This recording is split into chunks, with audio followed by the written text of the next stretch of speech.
at a soldier. So, all that training, all that yelling at, all of that discipline and strain that you put your body through to learn your skills and fighting techniques, all that just to get your ass kicked by a mutated hillbilly.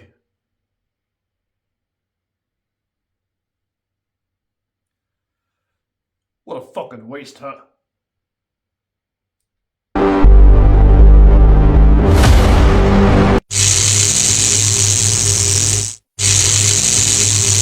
So, The Hills of Ice 2.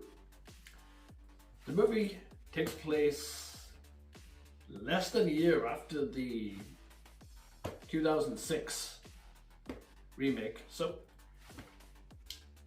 yeah, I'd say, well, what, 10 months? They've took, and this particular movie was actually written by Wes Craven and his son. So that's an interesting little bit of trivia for you. So, in typical Hills of Ice style, the movie starts off with a lady giving birth, and she's in some kind of dungeon or some shit. And the second she gives birth and they take the baby, they kill her. And then you're titled with The Hills Have Ice 2. Yeah. And you're like, yep. That sort of sets the tone for what this fucking movie's gonna be like. So, you see a couple of soldiers and a doctor all getting killed. And so they're fucked. And then you have the main soldiers coming in, the main characters, the main cast. And they come in, and there's about seven or eight of them. And they're all just stock, stereotypical soldiers. You get the sergeant who's like the over the top hard ass who gives everyone a fucking hard time, and shoes untied, fuckface. Crank that shit up. Then you get the quiet guy with a gun who just never speaks. He's just, you know. You get two female soldiers, and there's always one. You get the one complete dickhead who is just there for the sake of being a complete fuckhead. Literally, for no reason. You can walk up to this guy and say, hey, I just wanted to come over here and tell you, them shoes that you're wearing, they are so cool. And he'll just stand up and smash his pint glass off the wall and walk up to you and say, what'd you say about my mother? What'd you say about my mother? You're like, dude, the fuck? So that's the cast. That's the crew. And these are the stupidest soldiers I think I've ever seen in a movie. So, they get to the place they're supposed to be, right? Rendezvous point, whatever you want to call it. And, you know, they're going around scavenging the area, combing it, and, you know, they get finding things like they find a dead body and it's got like a wallet inside its head. Like, it's a great place to put it, man. They'll never find it there. See, this is like weird as fuck. And so they're all soldiering through. You see like the odd hillbilly, you see like that part, you know, the camera's there and you see it's the shoulder, so you know there's somebody watching them from distance. Pretty typical generic stuff, right? And I have to say, the banter and the back and forth in this movie is actually pretty funny. Like intentionally funny. Some of it is like, But there's some of it where you're like, okay, that's pretty funny. Like, for example, there's a soldier who jumps down and he says like, oh, my legs are asleep. And the female soldier's like, your dick is asleep. It's like, alright, well, care to wake it up, sweetheart? And she's like, well, that's your dad's job. And everyone's like, ah! And he's like, yeah, fine, I mean, it's fine. It's fine, yeah. It's like, dude, just walk away. But, you know, and then, you know, you get the odd one that just falls flat. Like, but, so, no longer that they've arrived does the hillbilly show up, and the main hillbilly, that's played by Derek Mears, who is also Jason in the 2009 remake of Friday the 13th. So, it's a fun bit of trivia. You know, he was badass in that movie. But, you know, anyway. So, and his design as a chameleon in this movie is fucking badass. Like, there's a scene, it's actually my favorite scene in the whole movie, where there's like a lady, you know, she's like all like on edge, like looking, and she had a fight with everyone, and she's like, you know, and behind her you see it looks like a big boulder, you know, a big rock, big boulder. And then just suddenly the boulder just stands up, turns around, and it's like, holy fuck, that's so cool. I thought that was when I first saw it, I thought that was so fucking cool. Because he's grey and he's like, oh, the skin is all cracked and like a boulder. So I thought that scene was pretty badass. So, and it is real makeup. It's like, I remember him saying that it takes 4 hours to go in and get the makeup on. So, you know, it's not all CGI, it's practical makeup. And so, no longer Inuit, does one of the female soldiers get kidnapped and taken to their lair, and once again it comes to the part of the Hills Have Eyes movie where it gets to a point where it gets to this and I sort of just have to look away. Like, I don't enjoy it. Basically, they chain her up and repeatedly rape her. You know, and I don't enjoy scenes like that. Whenever they come up, I sort of like just look away, or I would take my cup of tea up and I would like sip it as loud as possible, like, so I'm not hearing it. You know, it makes me uncomfortable, genuinely makes me uncomfortable. I just don't enjoy those types of scenes. But, so the whole morals for them, their whole objective is, the hillbillies I mean, is to take the women, impregnate them, to carry on their fucking mutated species, if you want to call them that. You know, then do away with the women afterwards, and then keep that vicious circle going. So that's their thing. That's their goal in life. It's fucked up, but they're mutants. You got a reason with them. But yeah, so you have the whole crew now on a mission. It's now a rescue objective, and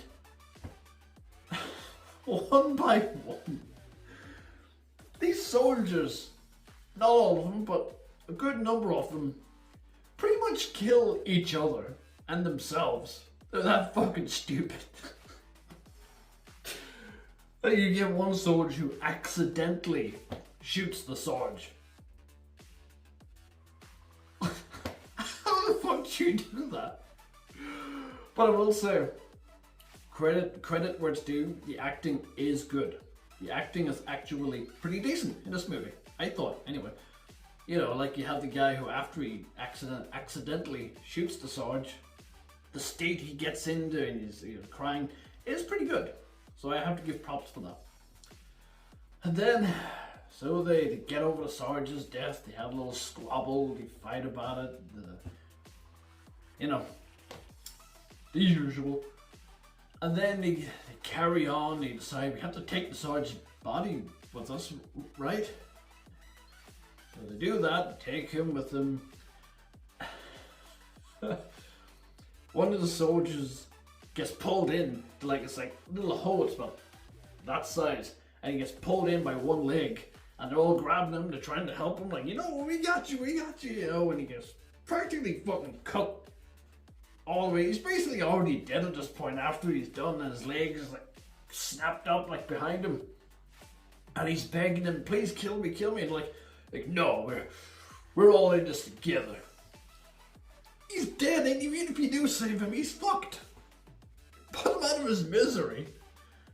You know, so nope, he gets pulled in, legs snapped up, and he disappears, and they're all like, fuck, what are we gonna do? And they all panic and shit, and so they have a little squabble again. They walk on, you know, carry on. Oh, Sarge's body, yep, forgot. Take his ass. And they get to this big cliff edge, and it's got a rope. No, they find a rope. And they pull it on and say, alright, it seems like a strong rope, but okay, you, the biggest fucking guy here, you go down the rope. So he's like, are you sure? I mean, you know, I'm not, you know, no, don't worry about it. No, we'll be fine, Go on, go down the rope, go on, we got you. So he's on it, he's like, alright. He's like, okay, wait. What? Here, take the sergeant's body. Here, put him on your shoulder. Okay, go. The rope breaks. He falls to his death. Sarge's body with him. Everyone's surprised.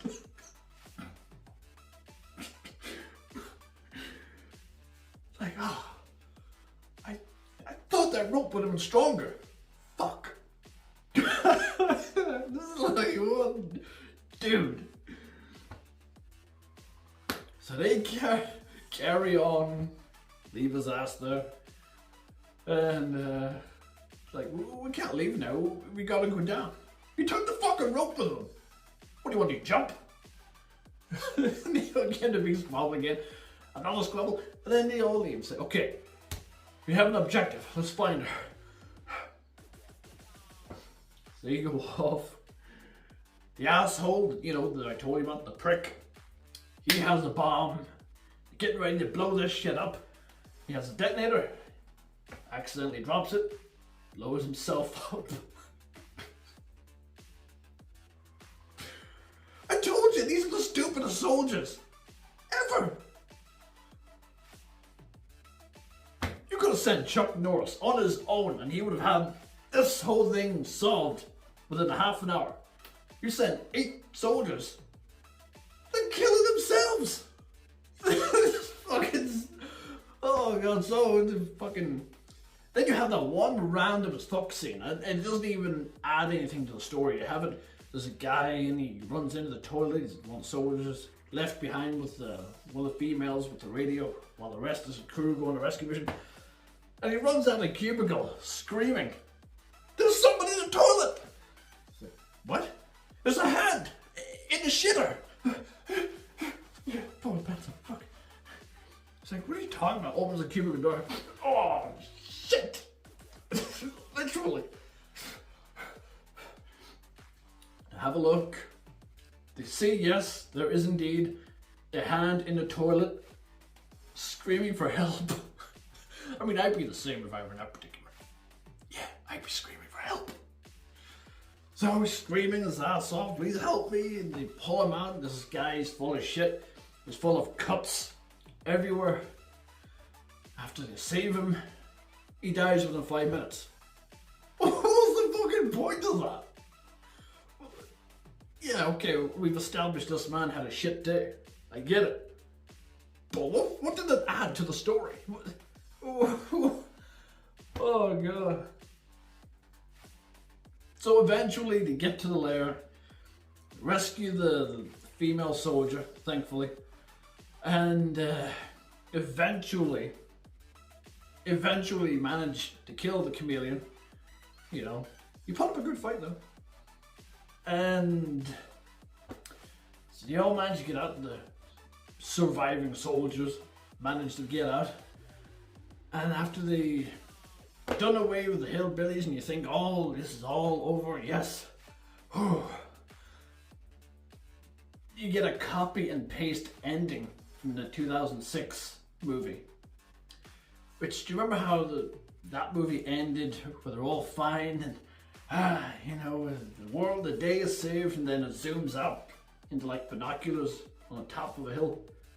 Right. This ends in a very similar way. They're all there like that. Oh, like, yeah, we did it. And then the camera sort of like transitions to like a monitor.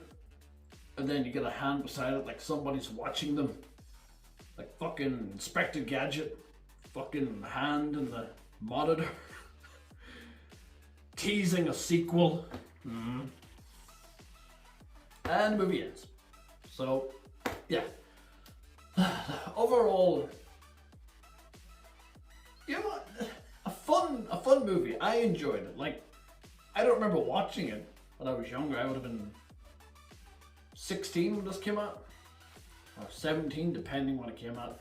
My birthday is in October, so that leaves 9 months before October. So I probably would have been 16, but I don't remember watching this at all. But I watched these back to back. After I watched the 2006 one, you know, got up, stretched a bit, made a cup of tea, came in, and put the next one on, this one.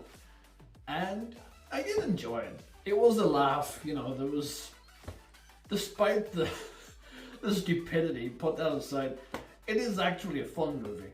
You know, Derek Mears is badass, and